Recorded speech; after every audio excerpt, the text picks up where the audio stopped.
સુરતમાં ડ્રગ્સનું દૂષણ દૂર કરવા માટે સુરત પોલીસ કમિશનર પોતે જનજાગૃતિ રેલીમાં ઉતર્યા હતા।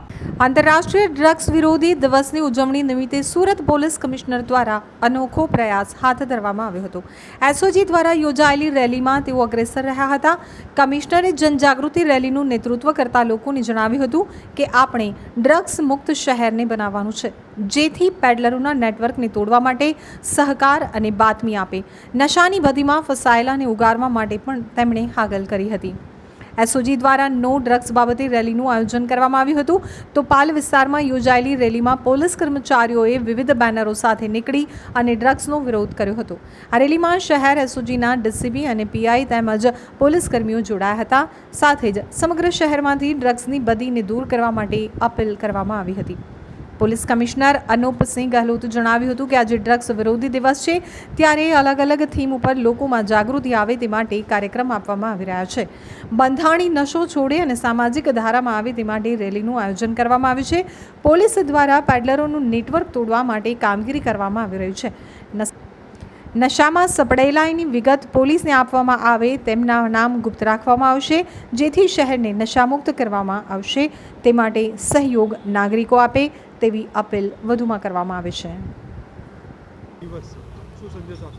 આજે જો વર્લ્ડ એન્ટી ડ્રગ્સ ડે છે, આજ નિમિત્તે ગઈકાલે પણ જો શહેરના રિક્ષાઓ ઉપર જો અલગ અલગ આ દૂષણ જો છે ડ્રગ્સના એના શું જો નુકસાન એના આપણને થઈ રહ્યા છે અને એના અટકાવવા માટે શું કામગીરી થઈ રહી છે, અવેરનેસના કામગીરી શું થઈ રહી છે, કાયદાકીય રીતે શું કામગીરી થઈ રહી છે, એના અલગ અલગ જો પોસ્ટરો બેનરો લગાવીને આ બધા શહેરમાં ફેરવવામાં પડાવેલા છે।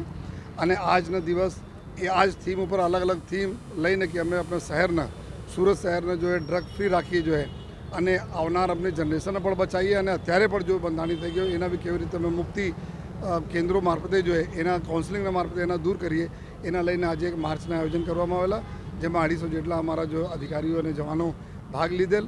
અને હું બધાને આપણે સુરત શહેરજનોને ખાતરી પણ આપું છું કે સુરત શહેર પોલીસ જો આપની પોલીસે સતત એના આ દૂષણને દૂર કરવા માટે કાર્યવાહી કરી રહી છે।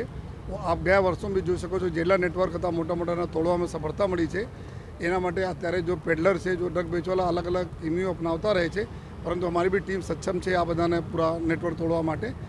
આપથી મારી વિનંતી છે કે આપ કોઈ પણ પ્રકારના આપને એવા મેસેજ હોય તો આપને પોલીસને શેર કરો। આપ સાથોસાથ અગર આપને કોઈ નજીકના કોઈ લોકો આવા નશામાં સપડાઈ ગયા હોય તો પણ અમારી પાસે આવશો, અમારે એસઓજી પાસે આવશો, તો આપની પૂરી આઈડેન્ટિટીને અમે ગુપ્ત રાખીને જો બી નશા મુક્તિ કેન્દ્રો જો બી આપને મદદ જોઈએ અમે લોકો 100% મદદ કરીશ।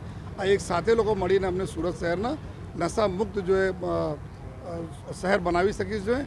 અને ફરીથી અમારા જો નિર્ધાર છે સુરત શહેર પોલીસના કે અમે લોકો આપણા નો ડ્રગ્સ ઇન સુરત સિટીના નિર્ધાર સાથે અમે લોકો આગળ સમય ઈમાનદારી से કામ કરતા રહીશ। અને આપને હું ખાતરી આપું છું, સાથોસાથ સહયોગ પણ આપું છું કે આ મુહિમમાં આપનો સહયોગ જે રીતે મળે છે આ રીતે